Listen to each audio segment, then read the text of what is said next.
There it is. Almost there. 9, 8. What's up? What's up? Or as the partners would say, what's up, guys? What's up?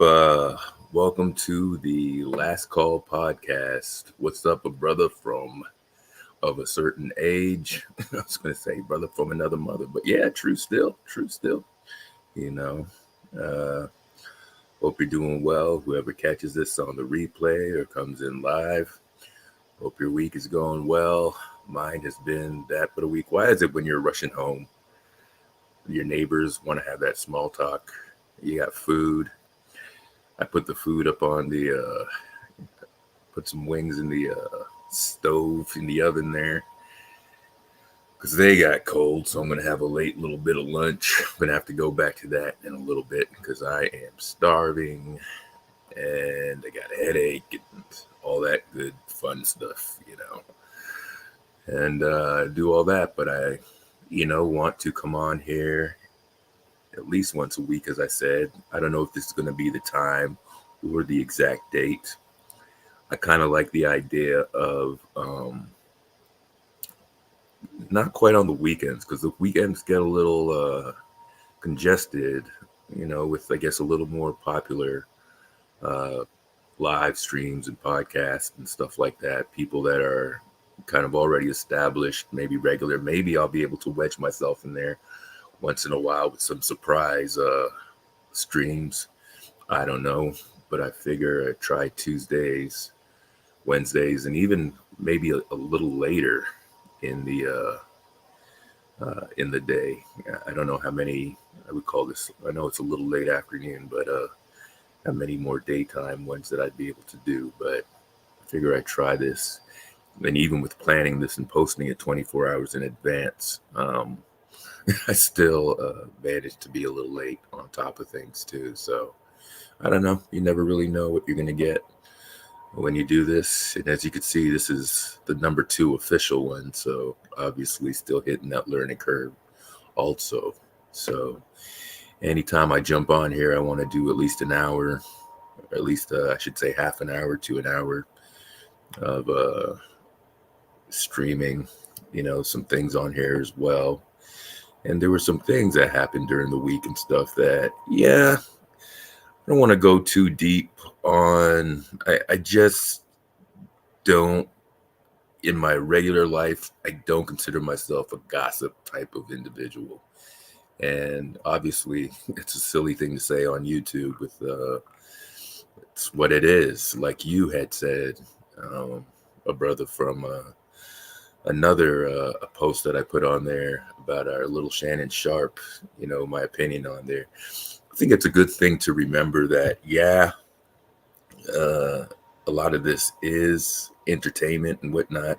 And you know what? I'm going to drop the link down here. Obviously anybody that wants to jump on here could jump on here and have a nice little discussion if you wish. I don't really think I have to establish the rules for a small audience right now. It's people that I know, like, and respect. And so if you want to jump on there, talk about a couple of the things that I have coming up, please feel free, especially if you're in the circle, one of the few in there. You're welcome company to just hang out, contribute, whatever it is that you want to do.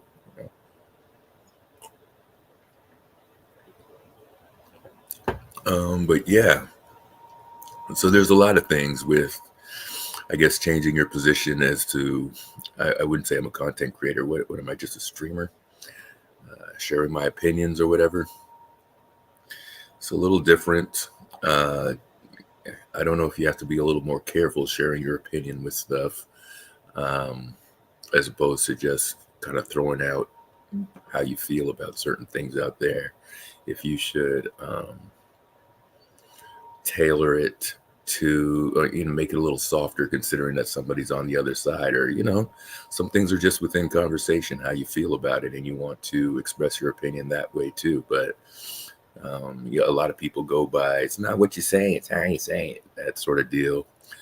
I'm more on I agree with that, especially dealing with people in your circle. Even if you're right about something, it doesn't mean you just got to spout off whatever it is. We do have a lot of words in the English language that we could use to express ourselves, and it certainly doesn't have to be that way, even in a disagreement, unless you need to take it there, so to speak. So, even when I drop a comment and stuff, and somehow get roped in or involved in somebody's post, and I have to share my opinion if I agree or if I don't agree, maybe I try to be a little more careful and not as coarse with some of my comments there, but then sometimes the material doesn't, it doesn't require any type of affability as well, right? Brother of a certain age, do my best to say what I mean what I say, but don't say it me. Okay, it doesn't always work. I hear that. I was told that in the past. I don't know as much now. I don't think I even spoke as much some years ago. I think as I went through school and certain jobs and positions of what I had to do, I've learned to articulate myself and use words very wisely. But even before that, I was told that if I don't speak much, what I say is pretty potent. And I kind of like that, sticking to that and practicing that as well. I don't know, you're not going to run out of words and stuff, but at the same time, I don't know if you caught, who was it? Lennon Honor had a live a few days ago of one of these guys speaking on the Haitians eating the animals, which I'm going to give my opinion on a little, down the road or whatever. So this one guy goes to a town hall meeting, this guy all dressed in red, if you've seen that clip, and he was an embarrassment, man, because he was barely coherent. He wasn't making a point. You could tell clearly he was enamored with himself, just being able to say something on that stage. I should actually talk about that clip if I go find it or anything. But yeah, he couldn't articulate his point. He was like, what are you paid for? And blah, blah, blah, blah, barely making a point, jumping around here, there, the other. In cases like that, especially if you're invited or if you choose to speak on a certain platform, you certainly want to keep your audience in mind. The little bit of teaching that I've done, well, not even a little bit of teaching, but some of the teaching that I've done and tutoring in the past, there's certain things that I teach. And I think if you are going to speak, a lot of people don't really consider their audience. Even if it could be as simple as being on a date, right? If you're the person that you're taking out to eat and you're sitting over dinner and she's bored as hell and you're just talking about yourself, or vice versa, she's just talking about herself, and she just thinks she's so great while you're sitting there, that could make for a little bit of a boring relationship or back and forth there too, right? So a whole bunch of things with that as well.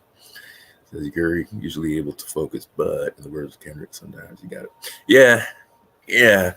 There's all that stuff. And even with you, when we talk a little more, I want to have you, as things grow and whatnot, I do want to plan with you, a brother of a certain age, to come up and maybe speak a little bit, or sometimes I got to ask you a string of questions as well on you, because you seem like things that you mentioned in the past about your particular past, that it seems like you've had to what would you call it, go through certain stages and certain practices to sort of maintain the composure and the personality that you have today and whatnot.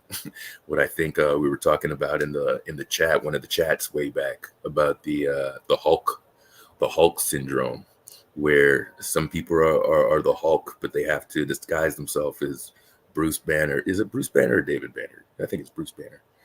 Of course, I forget right now but I think it's Bruce Banner, the double B's. Or you're Bruce Banner, but you really got to hide, the Hulk from people, one way or another.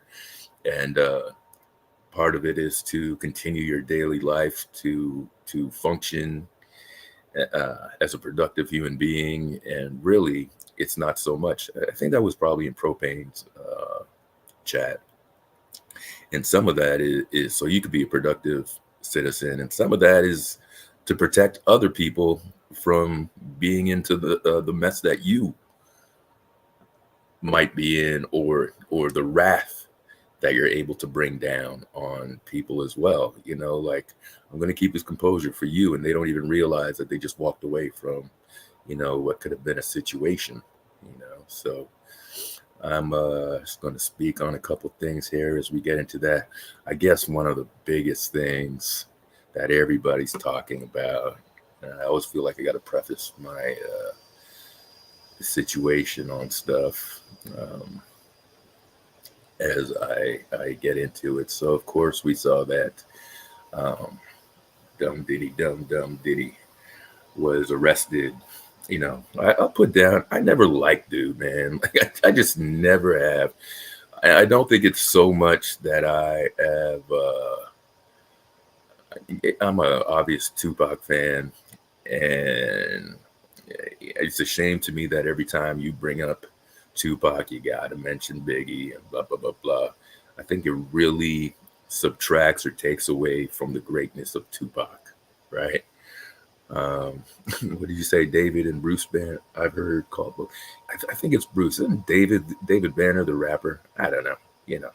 But yeah, we'll get into that, because I think certainly would love to invite you out and we have that conversation a little more. Could see it.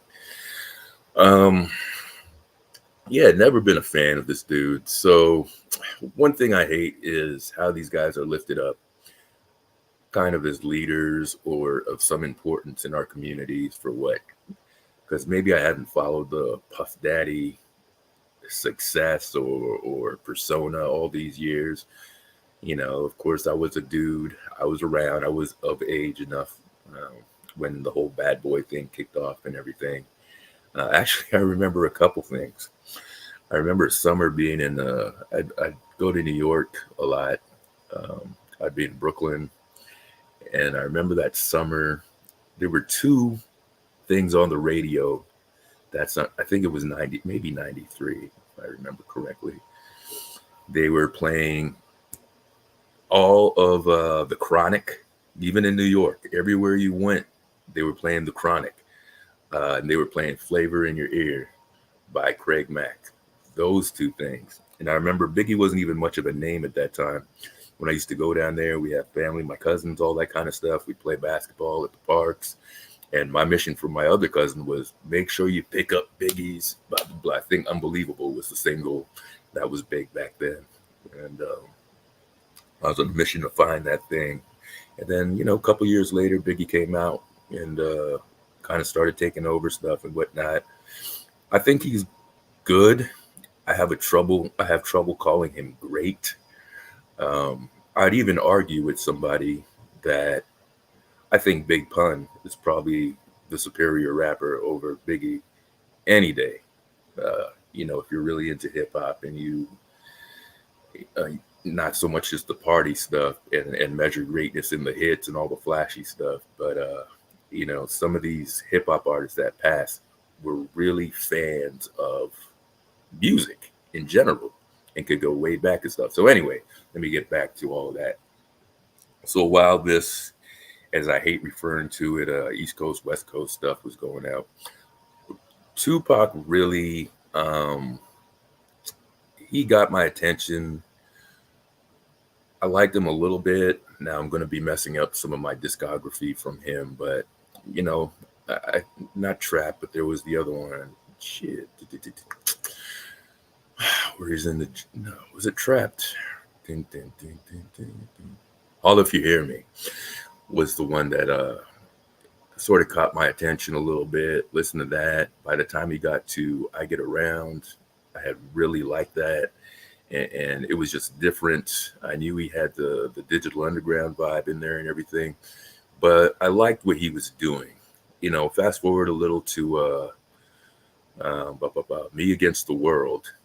I thought this was such an advanced. Well, I had the tape at the time to say I actually took the tape from my homeboys, and I never gave it back either. This house listened to it, and I took it. Since then, like a lot of people, from the tape, I'd own the tape, I'd buy the CD, and then I'd have to buy it digitally if I couldn't find it or whatever, if I moved around. So a lot of things that I bought way back in the past, and dare I say, bought bootleg back in the day. I went back and I bought it digitally or however I had to do it, Oh yeah, When My Homies Call. That is he just was on some different stuff. Mind you, to get on back in the day, you did your 10 tracks of wherever it was, I think if you take an album like LL Cool J's Bigger and Deffer, that was the quintessential how a hip hop or rap album was supposed to be. What's up, Keeper? Thanks for coming in, man. Yeah. Are you traveling or are you just posting stuff? You gotta fill me in on that. Every time that I'm seeing a new where you're going and what you're doing, I wonder if you're just unloading some stuff you have, or if you're actually taking a trip and stuff. But let me try to stay focused with my story over here, or where I was. But Pac just rapped different, and like I said, Me Against the World was just different. The tracks on it were real reflective, more expressive than I heard any other MC rap. Mind you, one of my first concerts that I went to was a Public Enemy concert, probably in the late 80s. My cousins picked me up. They're about 5 years older than and more at the time. So I was like a little kid going to this concert. And that just had a profound effect. So the stuff that I used to listen to, one of the things that got me that I like about hip hop artists are the voices and the power that they exude in their messages and rap with the beat. So people like Ice Cube really did that for me. People like Chuck D, really did that for me. People like KRS-One. Those are the guys that really, so in that line of consciousness and powerful rapping and teaching and learning, would come Tupac. And I argued with my cousin some time ago. He thought I was silly, but then a couple years later, he came back and said, I think you were right about that. But I would also argue with somebody with like Tupac is a whole nother podcast for us. So I'll try to touch this lightly before we continue here. But I would argue with anybody that um, even though some just consider him a hip hop artist, Tupac was the last in the legacy of civil rights people that mattered, that actually was doing something, Um, just yeah, his mother was a Black Panther, but in the lines with the killing off of Tupac, they really killed the legacy of that. That was the end of the real civil rights movement, whether it was dormant or we didn't have any outspoken leaders or anybody at the time. If you really look into, how those events took place, right? Yeah. And yeah, big Cube fan and all of that. So anyway, hip hop would be, I guess those would be considered the hip hop golden years. What would we say the golden years? What do they say? 87 to like 90, what, 96? We would obviously see a lot of changes, much like the what do you call it? Technology changes today. Like for a rapper to come out, anybody could come out with a CD today. A CD, whatever, single, whatever they do now, right? But you had to go through so many channels, and it was a big deal for any hip hop artist to have their own label. If you go way back to some of the earlier ones, like Def Jam, even those weren't really controlled by Russell and Rick Rubin so much. They still had to go through many different levels to be able to release things, and it wasn't necessarily what they wanted to release. Still had to go through boards and get certain acceptance. Now, as we see the decline of music, in my belief, not having to be the top or the cream of the crop or whatever, anybody kind of leaks through, to be able to put out. And that's why all these guys kind of sound the same, and they don't have the same longevity as, well, we could say LL Cool J, who just came out with stuff too. Yeah. What are you saying? Bach was about to speak on changes, but he should have acted instead of work. Yeah. Yeah. I mean, the reality of that, just before Pac's death, he was wrapping up all that so-called East Coast, West Coast garbage. That wasn't even that because he was cool. He actually almost completed that album that he was talking about. I think it was called One Nation, where he rapped with a lot of East Coast dudes like Smith and Wesson. He had a joint with Big Daddy Kane. I think Buckshot was in there too. So he was already doing that, and anybody who was in his circle speak about him having his own record label and stuff like that as well. Doing that, producing movies, all that sort of stuff. And of course, I think that would have led to a lot of political things with him too. So there's no argument that he was definitely stepping away from that and doing greater things. But, even saying that too, I think it's a lot of weight to put on somebody's shoulders about how they're going to change stuff in that, and because the reality is a lot of us or a lot of other people, didn't give him that break either, right? I look at his death. I don't really want to say an assassination like that, but his death. But I still relate it closely to like the death of Malcolm X. A powerful, charismatic figure that was taken away too soon. But more importantly, the way that the death occurred. It didn't come from the hands of supremacist or anything like that. It came from our own, right? People that killed Malcolm were at his mosque, were other Black Nation of Islam people. And what it comes down to is those people regret that they extinguished this flame that would have blown up to do great things. They didn't realize how their actions were so self-centered and block greater things that would have happened. You know, perhaps if they thought about that and were under the spell of maybe gang warfare or a blood, a crip, or under the ego of Elijah Muhammad and stuff like that, they would have seen what these guys would have grown, that their fight was so much bigger than that ego or Elijah's indiscretions or, you know, Tupac beating up some guy sort of deal. Remember his name, Orlando Anderson. Even he said, who would end up dying a couple months after that too, said he wished he never got into. He was a fan. He said he was a fan of Tupac, you know, and he didn't want to get into that. Now, you know, how true those words are or whatever. And it's a shame, you know. That's the sad part about all that, but that could also be part of the bigger plan too, that we take care of ourselves. That unfortunately we've reached that area in the plan where it doesn't even have to be a direct target. It could be us doing it, doing the job for other people and whatnot. So, you know, slowly here, shuffling along.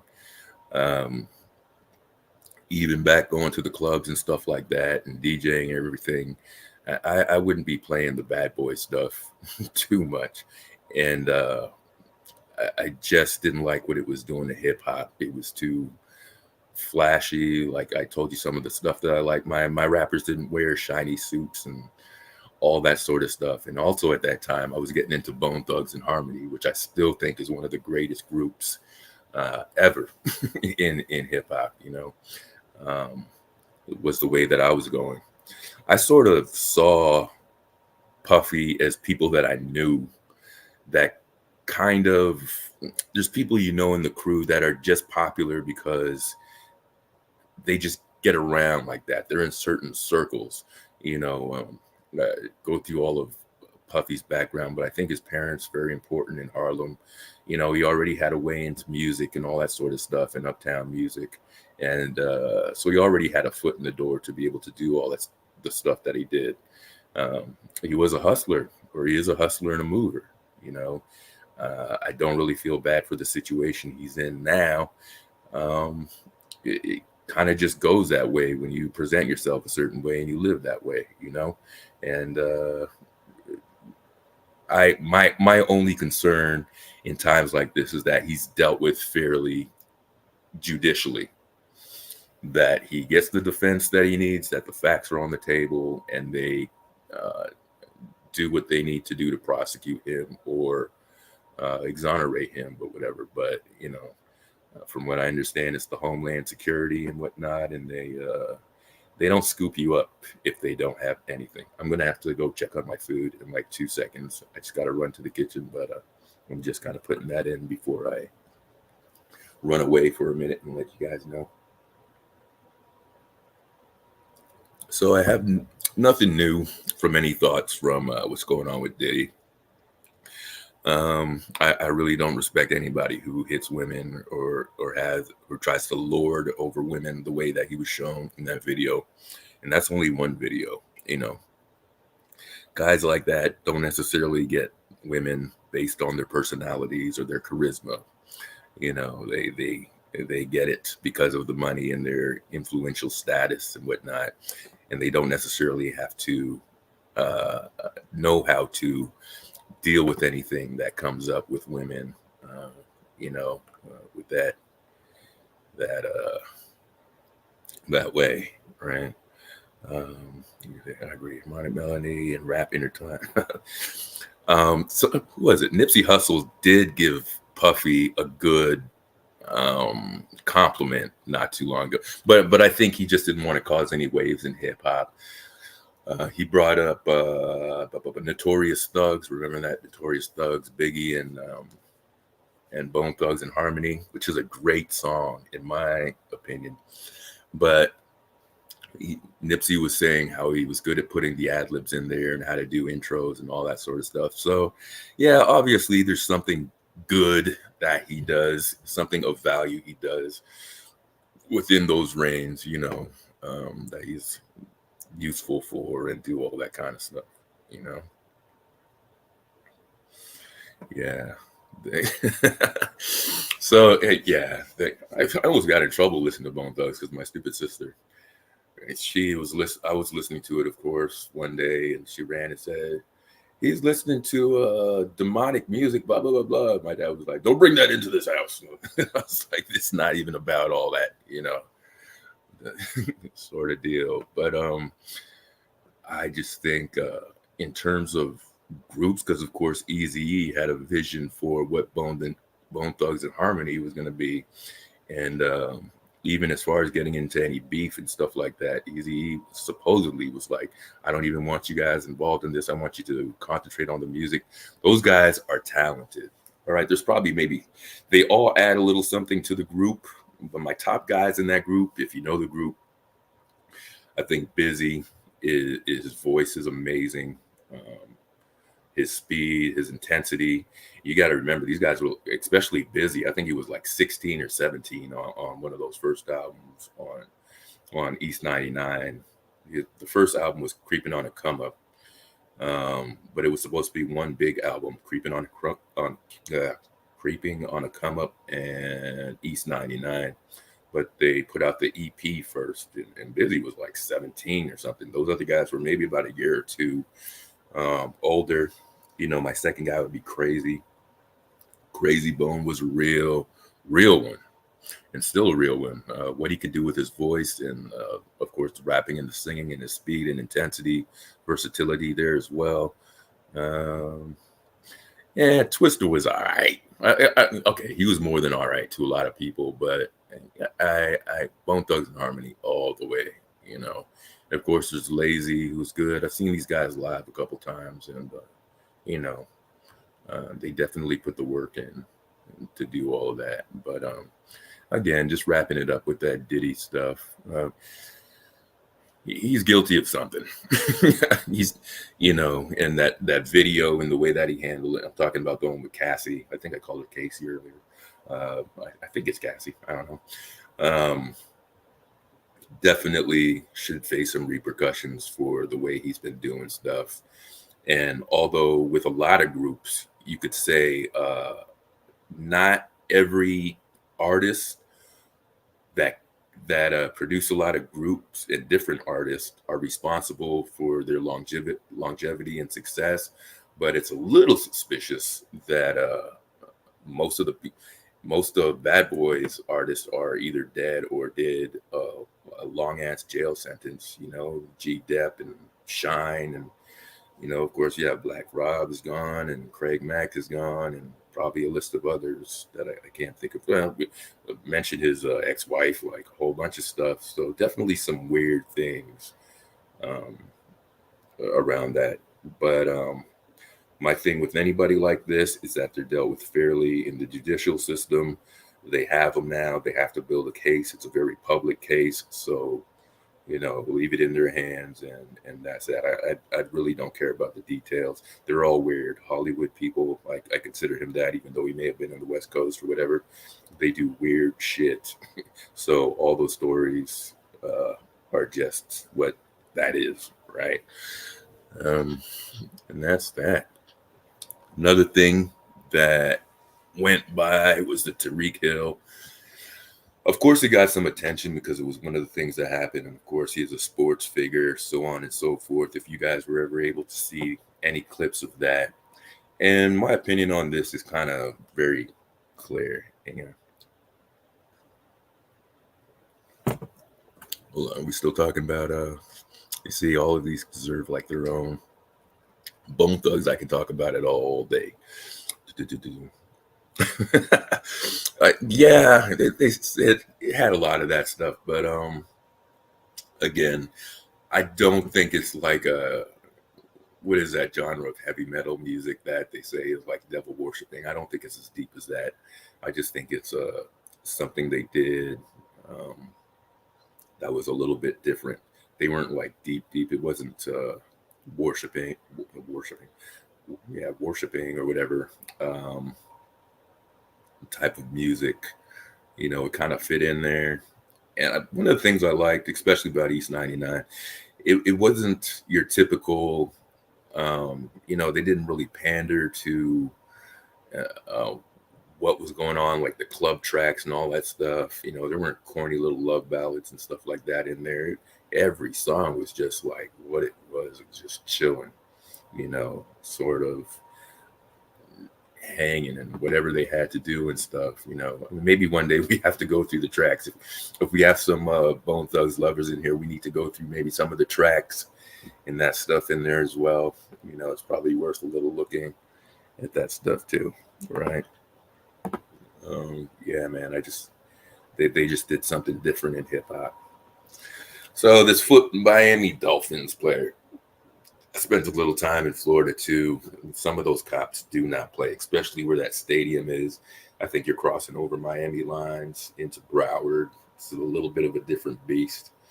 If you guys been to Miami or down there, a lot of people don't take into consideration that Florida is the South, man. The capital is right next to Georgia, right there in Tallahassee and stuff. And if you ever just did the research about Florida and its terrible history with race and stuff like that, I don't know, maybe some of these things are good to look at. A lot of terrible things happen there. Of course, one of the most popular ones that people would know about is Rosewood, right? People know that one there.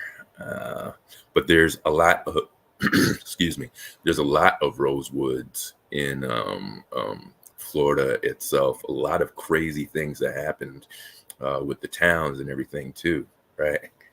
Hold on. I want to see what you guys are talking about. What's unique about the early hip hop is the artists didn't make it for the mainstream. Yeah. See, that was the thing too. Definitely, hip hop had a geographic or demographical sound to it, right? Now it's just sort of like you get your music made by everybody's a feature on everything. You really don't even know what.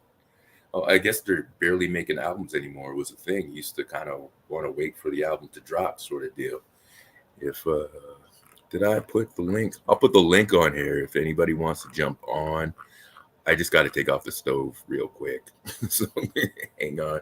I don't want to leave you guys stranded over here, but I don't want my stove on for because I could get stuck talking about this stuff forever. So hang on for a minute. Anybody stepping up, step up, step up, step up, step up. And I guess we could talk about we could get the hip hop part out of the way before we go up. Let me know.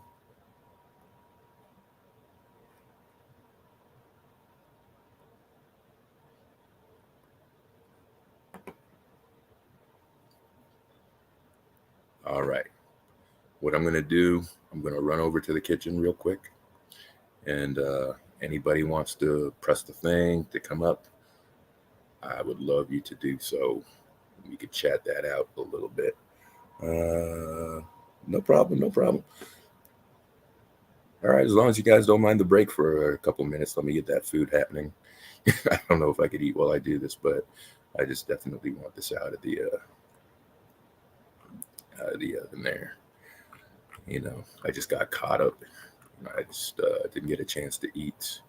So hold on for me. Let me put this on.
Yep, yep, yep, yep. And we are.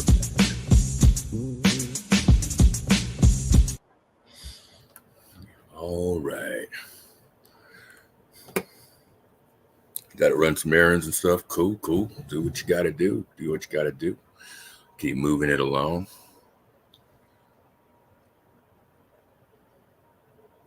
And I will be.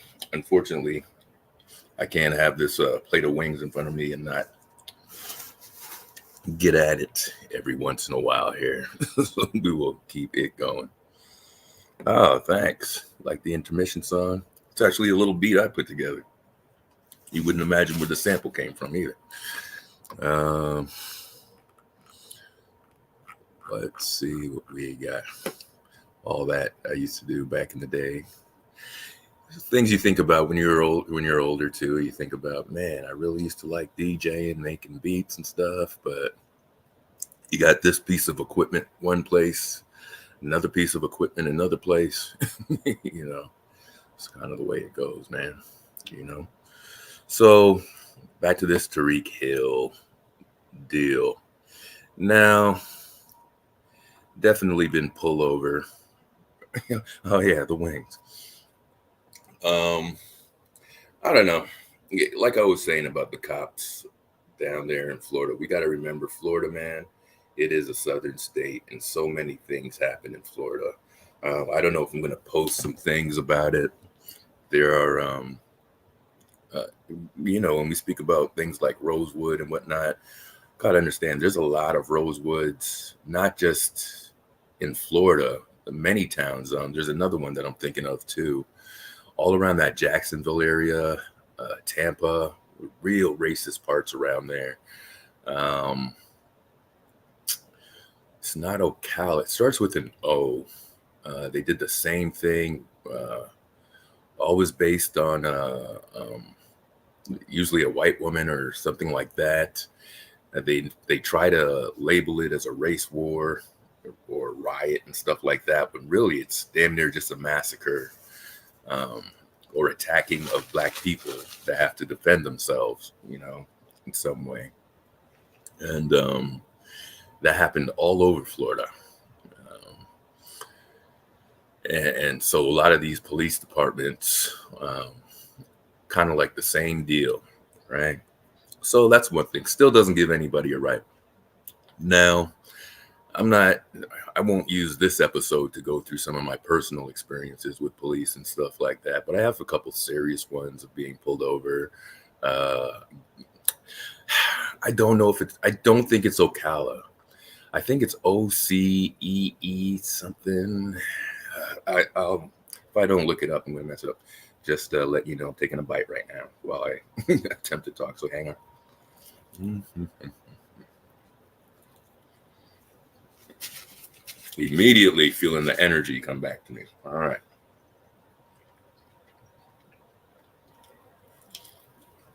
And I know this is so rude to eat while I'm doing this, but I just got in a little later.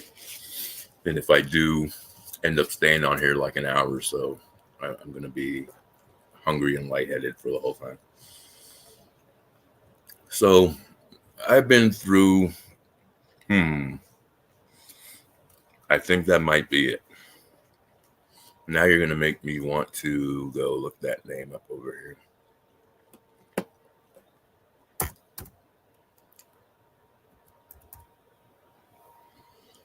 here. No.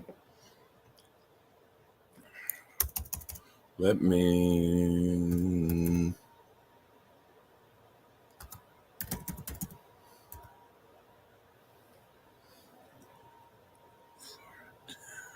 Is it there? Okay, yeah, I think that might be it. No, wait.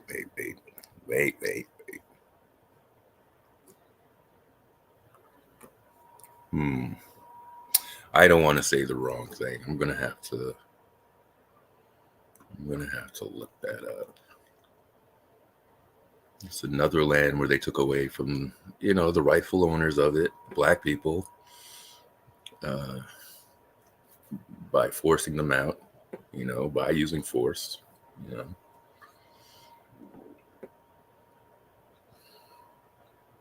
And they didn't give the land back. You're in Tampa. Oh, you're in Tampa right now? Huh. That is a interesting place. Should look at some of the history. Didn't they there was another case. Groveland. If you ever read this book, The Groveland Boys. Damn, now I want to look all this up.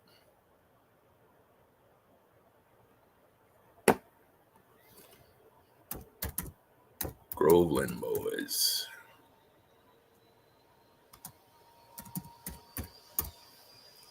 Groveland 4. All right. I'm going to attempt to share my screen over here. I guess we'll just divert for a quick second. Do.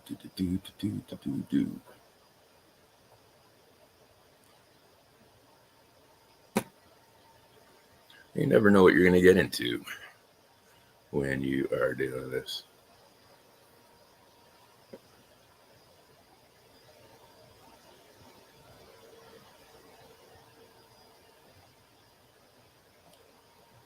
Doing that, having these things ready. This is one thing I will say.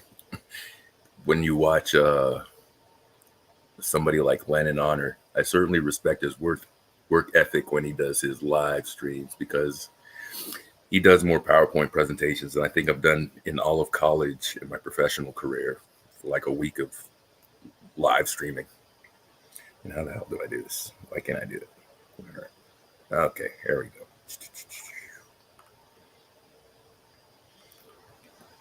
I just had a Wikipedia page. I got a lot of stuff up here. So if you are seeing this, I have this book also. I should have looked up the book, but I think this was around Tampa. The Groveland 4, or the Groveland Boys, or 4 African American men. Ernest, I guess we should say their name, Ernest Thomas, Charles Greenlee, Samuel Shepard, and Walter Irvin. In 1949, the 4 were accused of raping a white woman and severely beating her husband in Lake County, Florida. Now we want to look up where Lake County, Florida is exactly. But I think that's close. The oldest, Thomas, tried to elude capture and was killed that month. The others were put on trial. Shepard and Irvin received death sentences.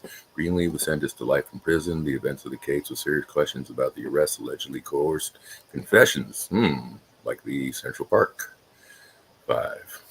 Times don't change. The more they change, the more they stay the same, as they say. And unusual sentencing following their conviction. The incarcerations was exacerbated by the systematic and unlawful treatment, of course, blah, blah, blah, blah, including the death of Shepard and the near-fatal shooting of Irvin.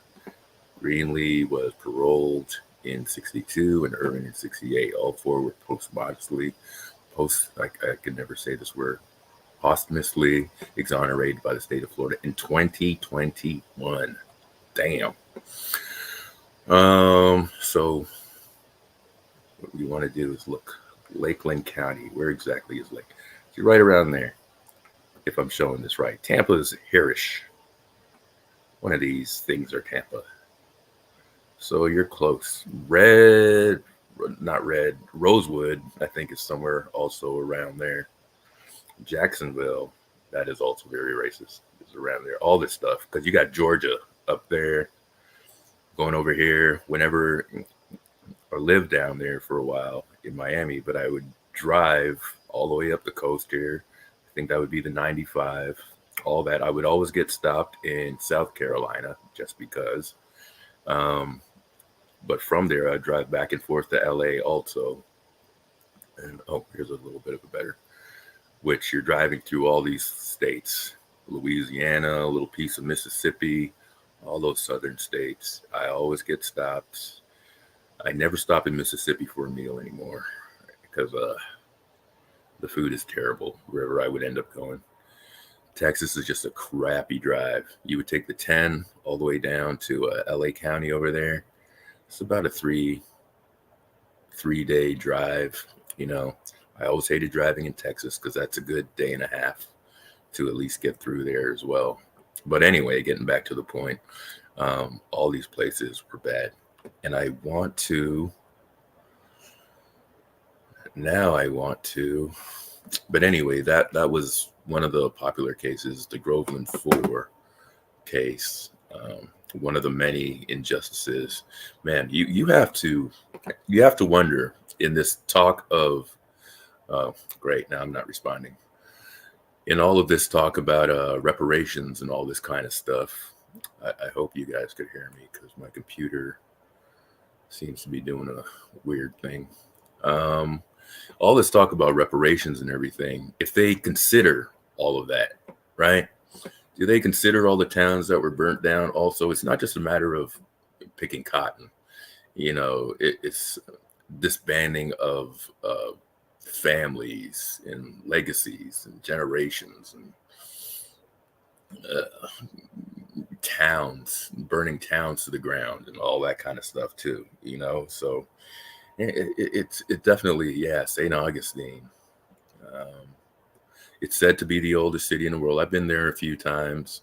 It's good, but I hate going on these tours. You just don't feel like you're getting the real history of the things that they used to do there, you know?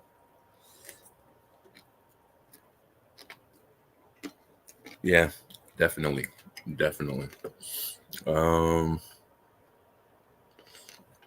So that in there too. I still, since you brought up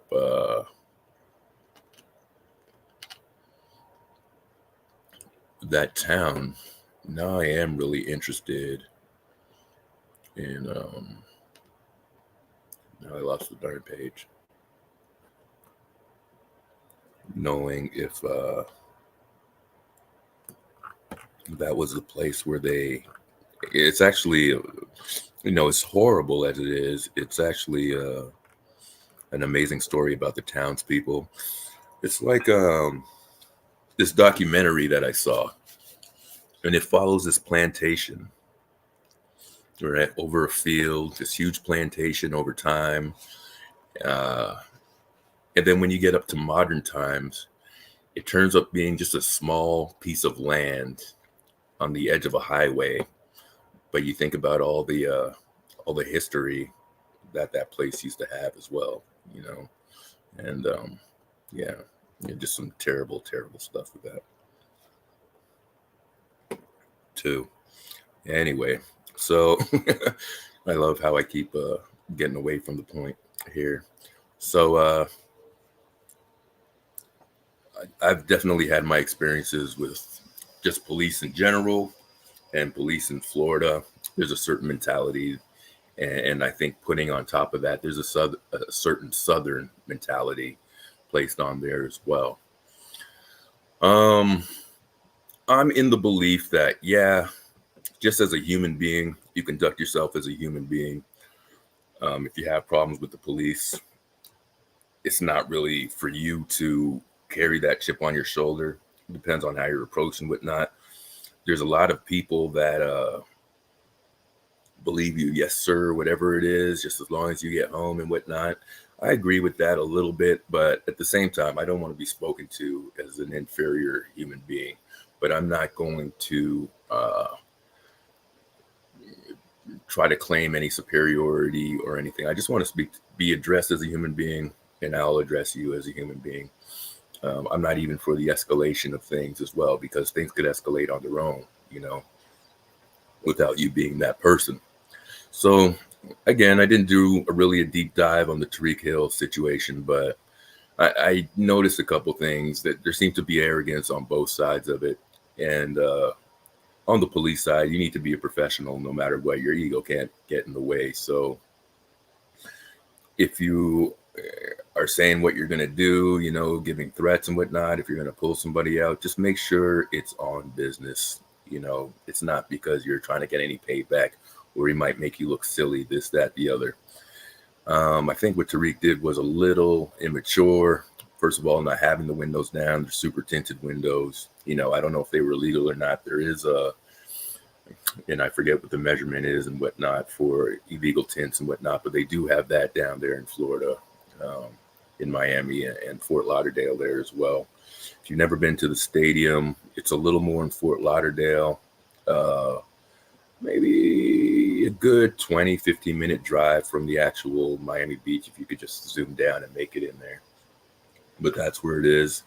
I can't say for 100% certainty, but I think the people that pulled him over were probably the Broward police, looked like the uniforms and all that stuff too, The thing that is actually dangerous is keeping those tinted windows up when you're having that interaction with police.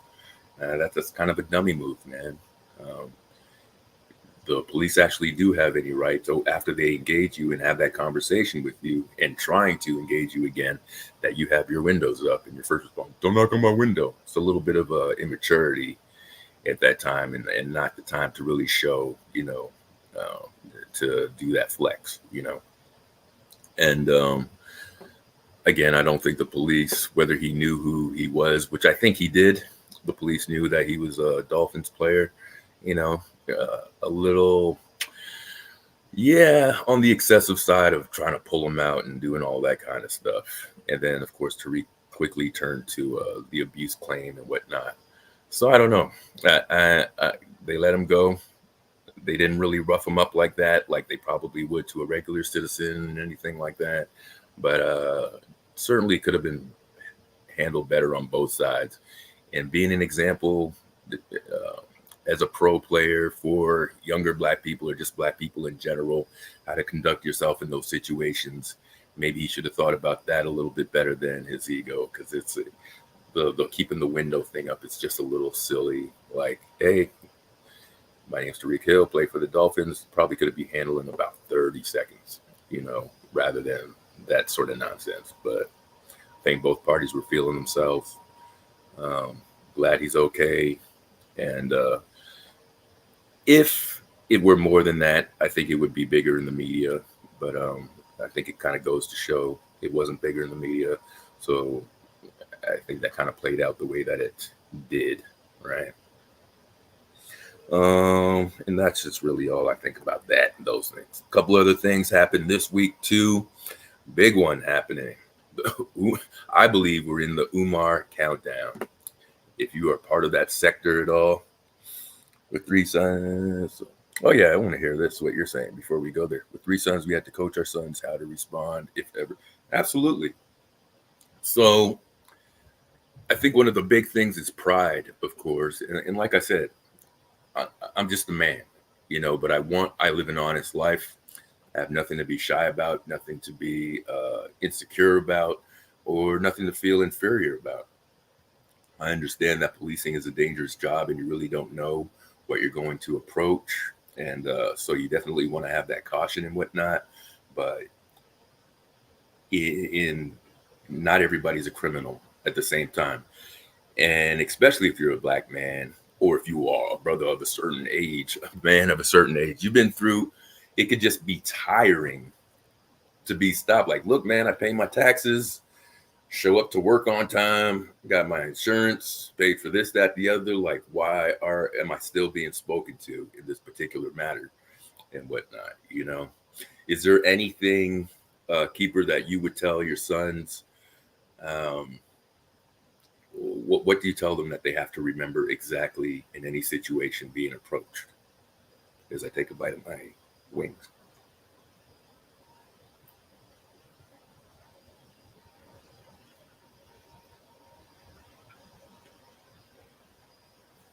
Do you teach them strictly yes, sir, no, sir? It definitely is a conversation that us Black men, Black boys, have to have that. I don't feel other races need to be cognizant of till maybe later or when those things happen. I believe absolutely we're approached differently. You know?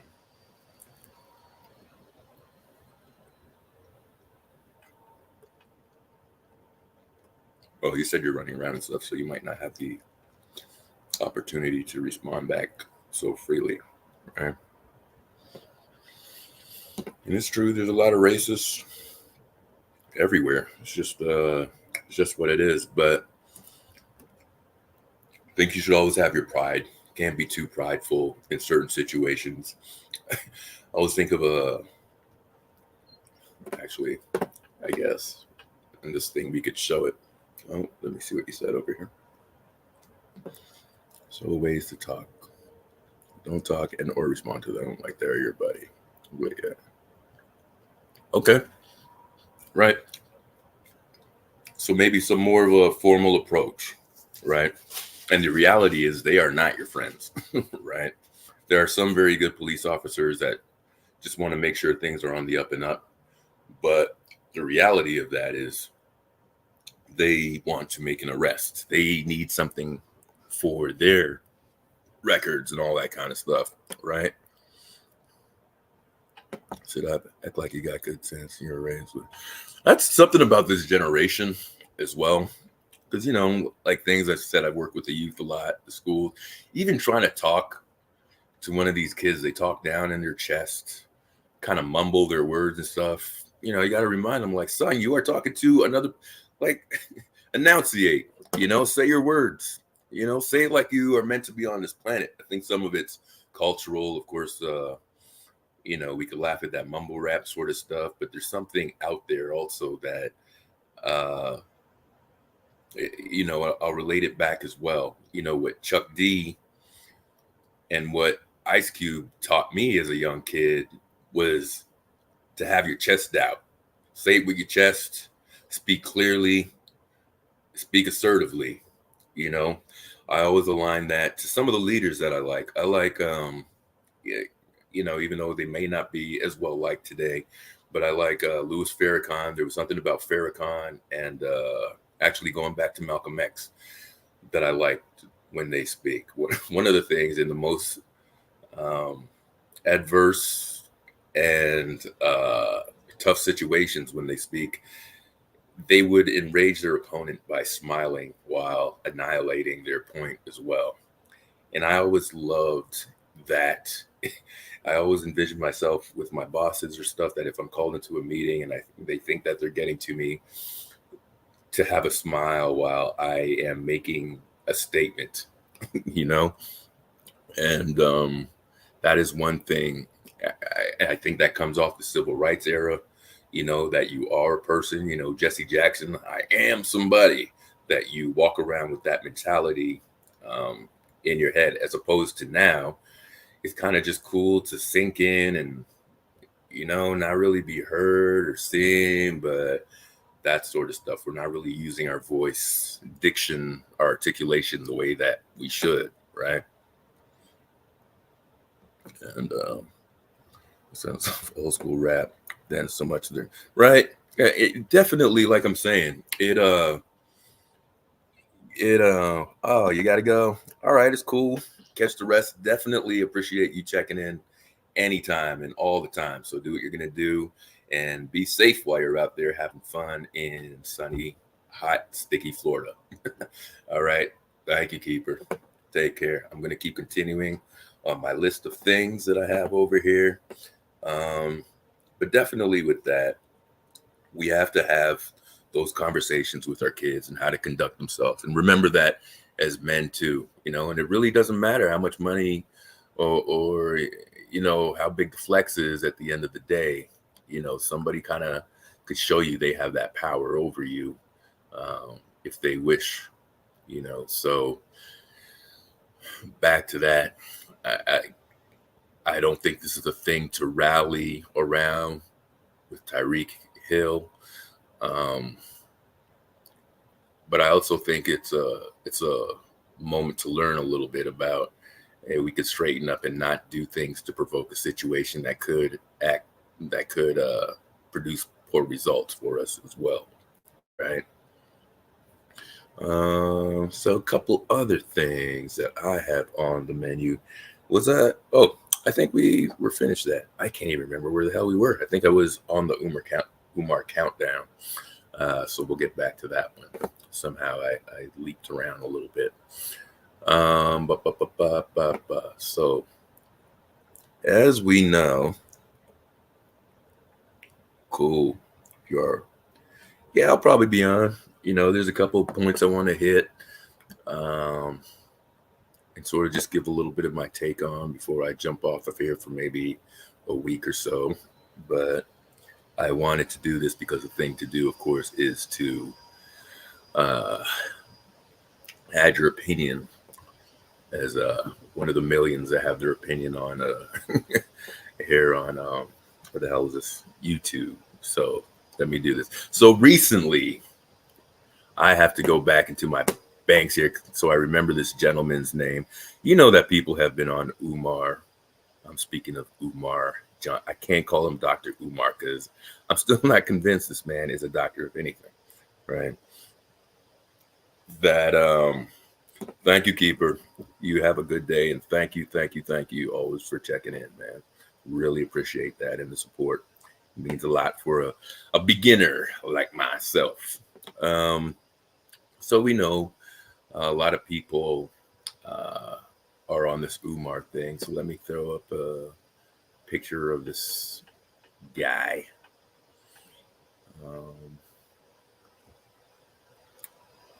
Actually, I'll just go right into the people that got him up. So we know Umar Johnson. Most people believe he's a scammer who came up with this idea to create this school, FDMG. And he doesn't seem to be producing results at all, right? And although people have been on this guy's neck and been a little critical, I wouldn't even say a little critical, but maybe just through observation and whatnot, don't believe he's doing what he says or set out to do. Even if you're not doing what you set out to do, things obviously do change. But it seems as though he has no intention. His actions definitely do not match with what he intends to do and what he's been saying as well. And as a matter of fact, instead of being humble with it or accepting any criticisms, constructive criticisms or anything like that, this dude kind of loses his mind, and he goes on the attack of people who speak out against him or just have a watchful eye of him doing whatever he says he's going to do.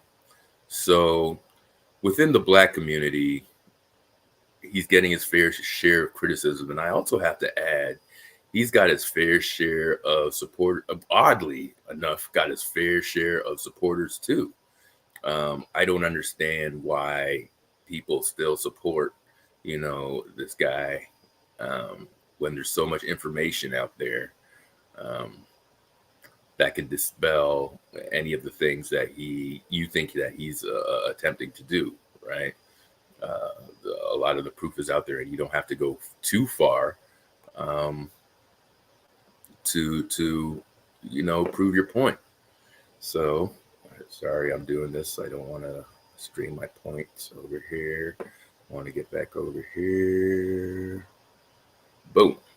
So this dude, whose name is Spencer, right here, Spencer Cornelia, I believe it looks like, got the attention of some other people, namely this gentleman, right? Who did a little, how long is that video? Let me say, I could barely see over there. 10 minutes? Oh, no, actually it doesn't say on there. But I think it's actually less than 20 minutes for that video.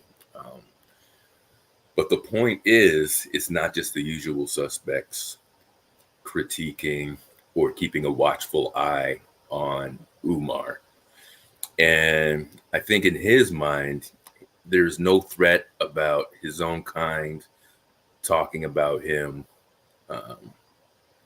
being critical of him or anything like that. I actually think he was okay, and he thought of it as a challenge um, in a lot of these cases. A couple things that people have pointed out. Oh, look at me! There I am in the chat. A couple things that people have pointed out with this as well. That this guy Spencer has a hell of an audience. I don't know how big. I guess Lennon probably has within the tens of thousands of audience, maybe subscribers. I want to say maybe he has maybe 20 to 40,000 subscribers. Uh, and I believe Nappy Yankee, he has a couple thousand. Um, Information Man, he has a few thousand subscribers as well. And, these are good audiences. They reach a lot of people. But this guy, Spencer, I think his audience, his subscribers are like 500,000 people. So now I think what people are seeing, what people are witnessing, is might witness a tipping point for the exposure of this so-called scam. And I got to shout out KKC out there too. Uh, he has real reporters on the ground. Dr. J. Kelly, I believe, is the gentleman's name too. Actually goes to the buildings and gives you a live tour. And KKC posted for us and all that kind of stuff. And these things are great because it has great exposure and it's actually real time. And you could see with your own eyes what's happening or not happening in those areas as well. So, but what we're talking about now, even all the YouTubers who I just mentioned are referencing this guy now, his examination of the situation and his exposure to it, that this is going to hit another audience. Uh, Also should be noted that Umar scurried up and went back to the school to do a live broadcast or a live feed from there to show that stuff is being done. When nothing really had changed from the time that he was there anyway, but he wanted to show that his boots were on the ground and that he's actually being productive in there, and that he does have some connection on there as well, because that's what a lot of people think, right? He should at least, through all the construction, this, that, the other, he should at least be functioning from an office or room inside the school, like most people would think of doing, right? You should be all hands on deck in that school, doing something productive from that location every day. If you got your tours or your little speaking engagements and stuff that have nothing to do with the school or what you're doing, okay, fine. But the route where you should be coming back to is the school and doing something useful on those premises, right? So if that's his number one priority, even his source of income and the main thing that he wants to do, it doesn't look that way from his actions and stuff, because everything else seems to have importance. He's bragging about going on this show and that show, and big thumbs down and shame on those shows that constantly have mainly the Breakfast Club, Nick Cannon, a lot of these guys where he's a repeat guest that just seem to fluff his ego, who aren't asking him, real questions and whatnot. I do understand not every interview you do, they got to hold you to the flame and whatnot. But when it comes to a situation where your character is in question and it interferes with the finish line of what you want to do, and it contrasts with the message that you want to put out too, you definitely want to ask certain questions on there. If you are promoting this thing about with kids and your kids in school, and especially having a retreat for your daughters and your son, and you don't even have an open line of communication with your own kids, you're being fought to pay child support for your own kid. What good are you? It's like a current alcoholic telling me about my drinking. I don't want to hear from you right now. Let me know about a success story. Let me know what you're doing in your daily lives to stick to what it is that you say that you're trying to do, right? It's just shame on those guys for doing that and perpetuating this idiot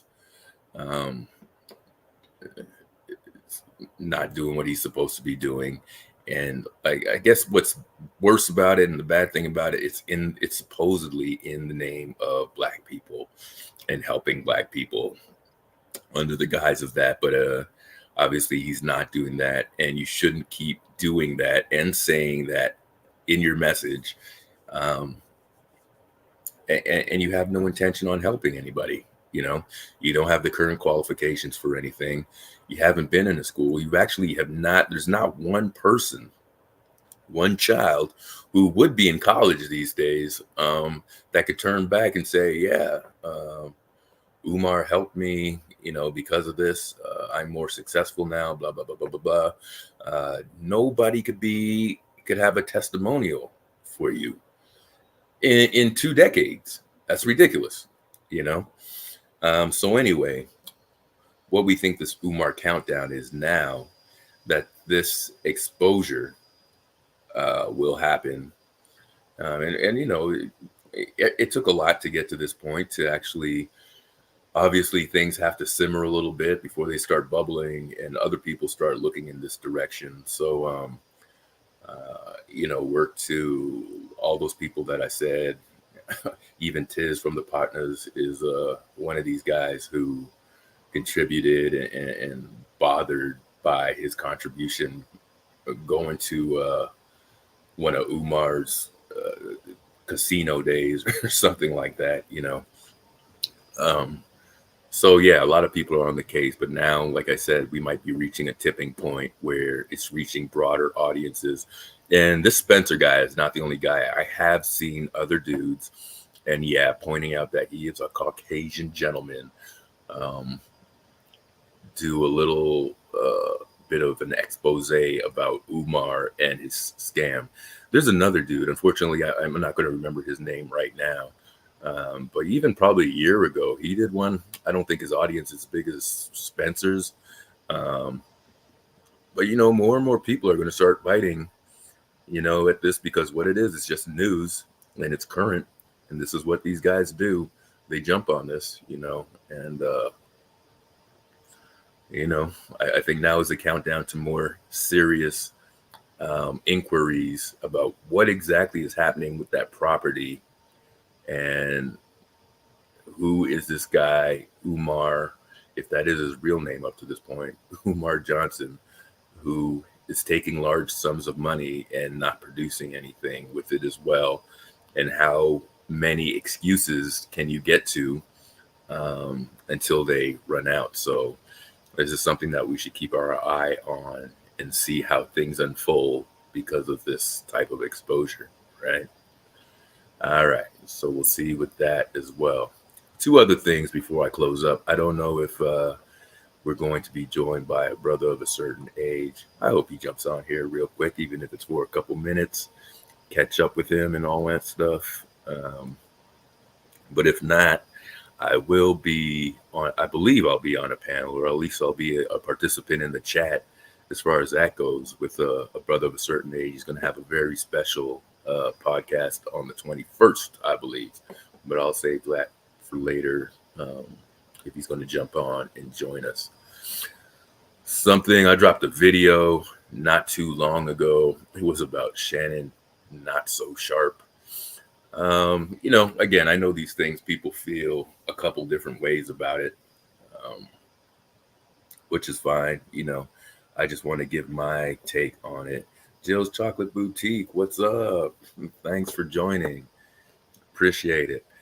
I'm just rambling on some stuff here as well.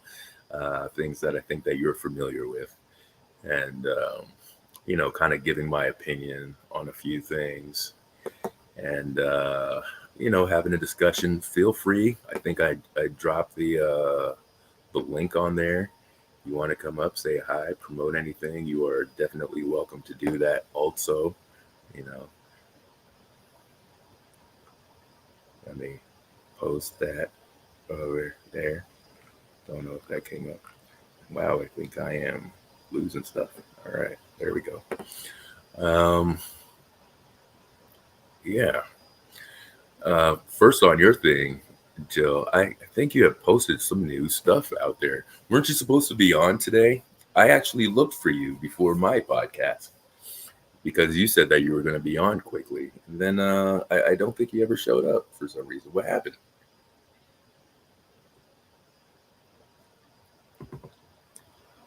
Why did you leave us? Leave us hanging?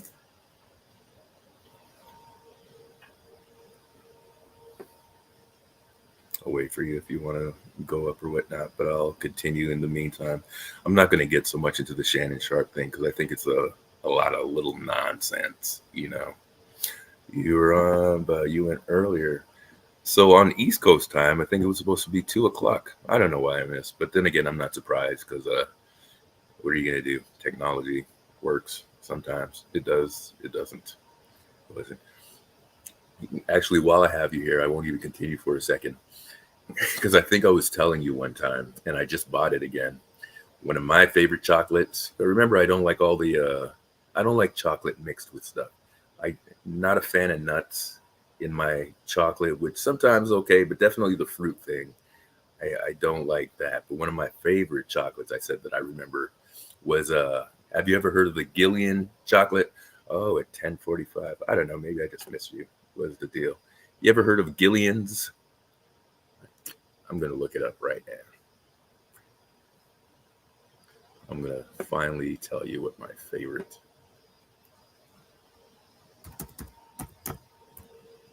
Yes, right here.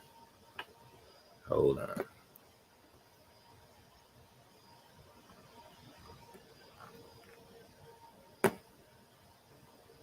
These guys. Boom. You see this? Gillian. Yeah, I'm not loving the website so much over here. Oh yeah, that's another thing that they do. They make their chocolate in shells. I think, well, here's the stuff that they use in here. This chocolate, to me, is like the best. You have heard of it?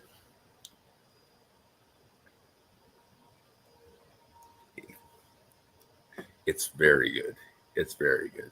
And these are the guys that I like. Although you don't get them as regularly as you used to, but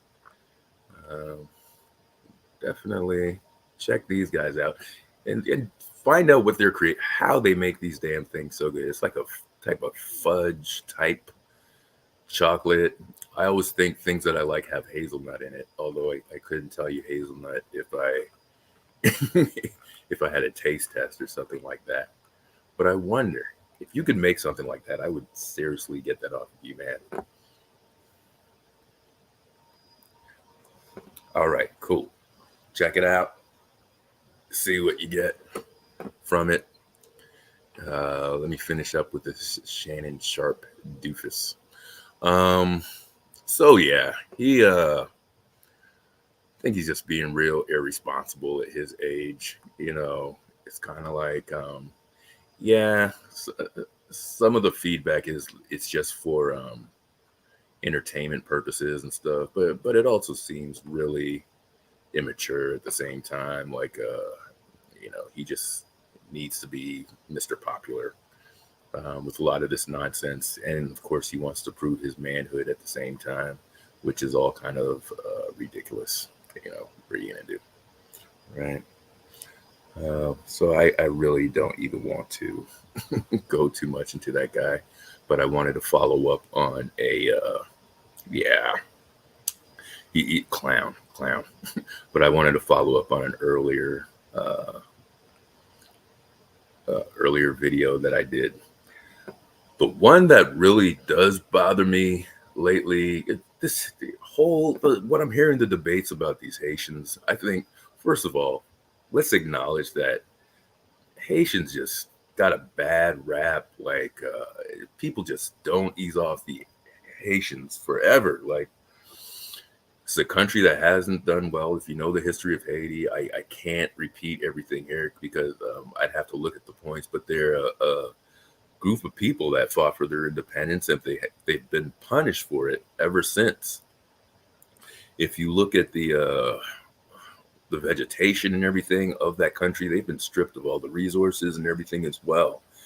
And in my opinion, this is a group that just should have so much more um, support, so much more empathy, if not sympathy, um, for these people, because they've been self-sustaining. They've done everything that they're supposed to do. As just for a minute, just take away the race factor or anything like that. We would respect any other country, any European nation that's been through and survived what any Haitian has been through.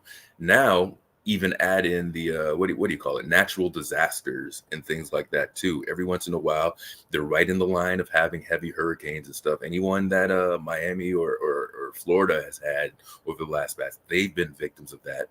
On top of that, they've had the earthquakes. You know, these things, the lack of foundation, the lack of structure and stuff have given way to gangs, and they've had that problem as well. Before I mentioned I had lived in Miami for a while, uh, working with the youth in certain communities and stuff, working in Little Haiti and with a lot of Haitians was part of that as well. I was part of a lot of food drives and just equipment, material. While I was down there, I learned to do drives for different things because everybody thinks when a disaster happens, okay, let's collect money, let's collect this and that.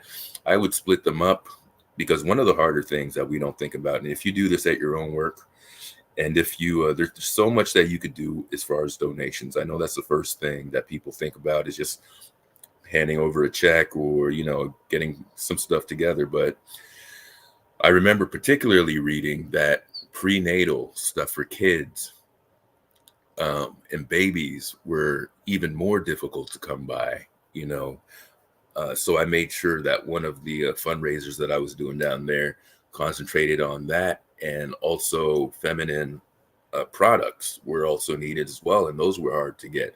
So things don't just have to be clothes or money or water and stuff like that. There are also very specific things that you could do to help people in need if you're really helping people in need. But again, it's not to blame anybody, but it's just something that I've learned going a little deeper with these sort of things as well, things that you could do to really try to help the people that are there. And we remember, who was it? Jesse Jackson tried to put it on the forefront. Like it's not even a joke that these guys had to mix dirt and mud with some of the food just to fill up their stomachs and stuff. And we forget a lot of the time that Haiti, it shares the same land as the Dominican Republic that hosts. And I know a lot of people still go there for vacations and stuff like that too. And you got your little passport bros and all that kind of nonsense that goes on over there as well. Just right on the same land, bordering it, is stress for resourced Haiti, man. And it just seems like those guys don't get a break. I think the bottom line, because of their independence and they fought for it, they should be in the history books more. And we could definitely learn about their strategies and their mentality of how they managed to do that. But because they went that and they went up against the powers that be, I believe, not just me, but of course many people also believe that they are perpetually punished by being cut off from anything in the world and whatnot. And instead of just being downgraded, downtrodden, or spoken poorly about, they really should be applauded for lasting this long and being rich. I mean, I've talked about the resources being pulled.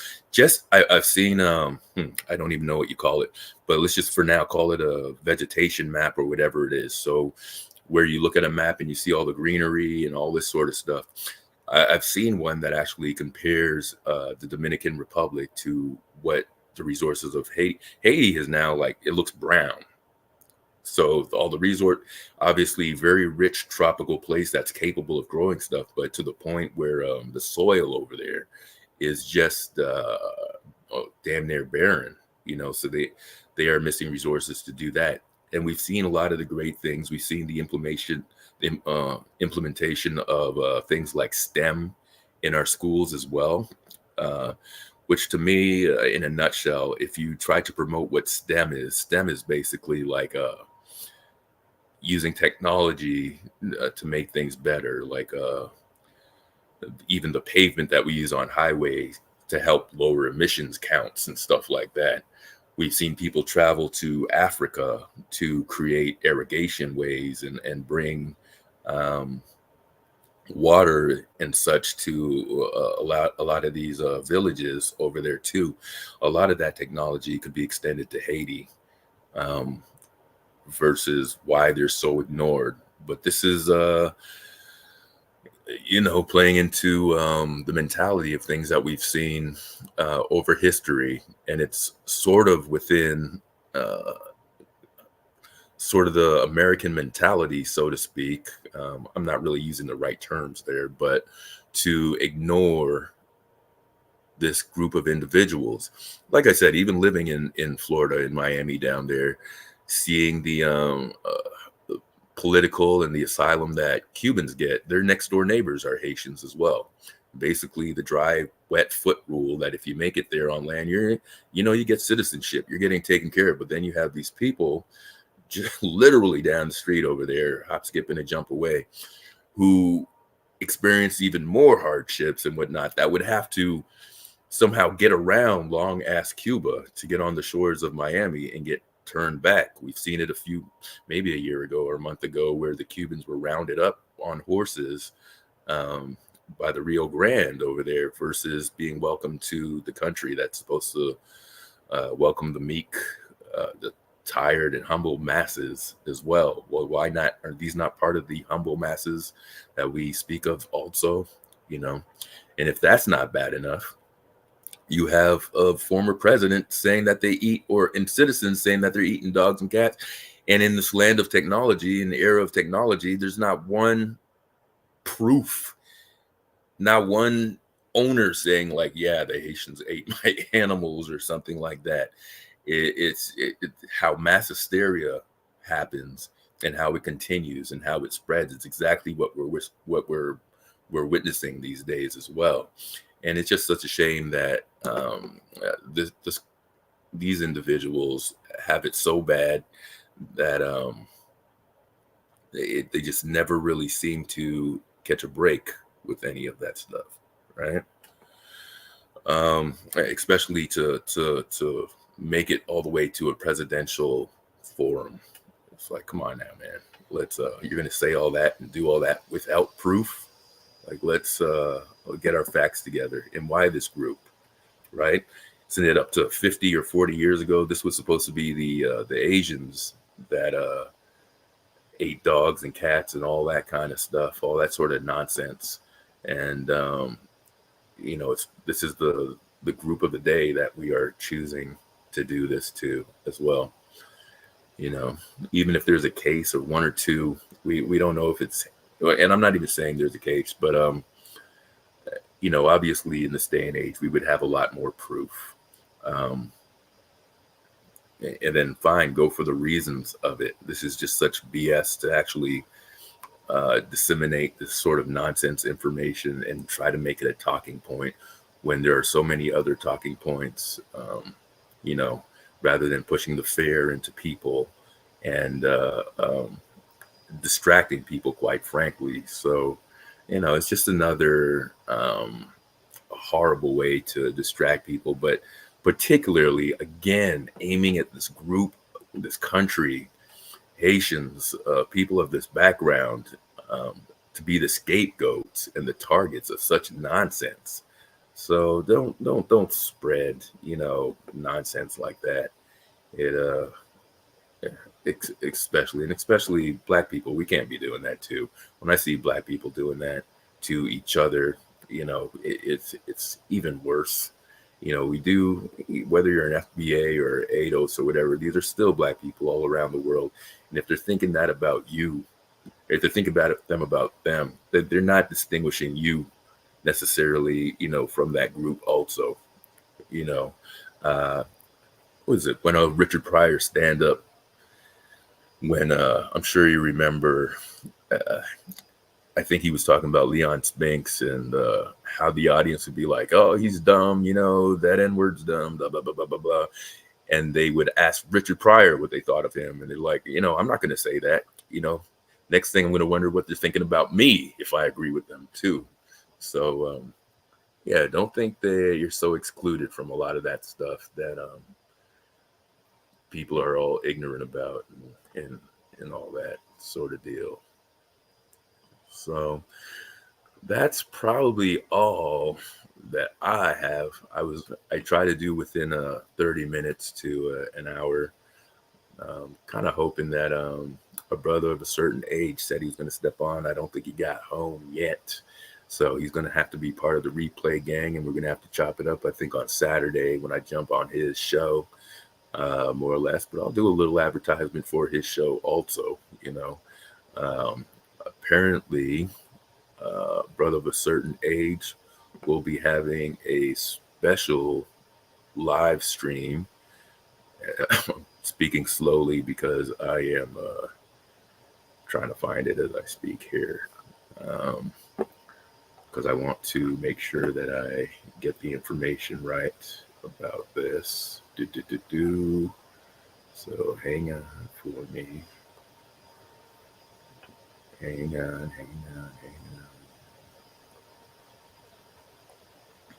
Calling him up. Where are we? All right. So I am on a brother of a certain age on his page right now. I really should have went to mine because I posted it up somewhere.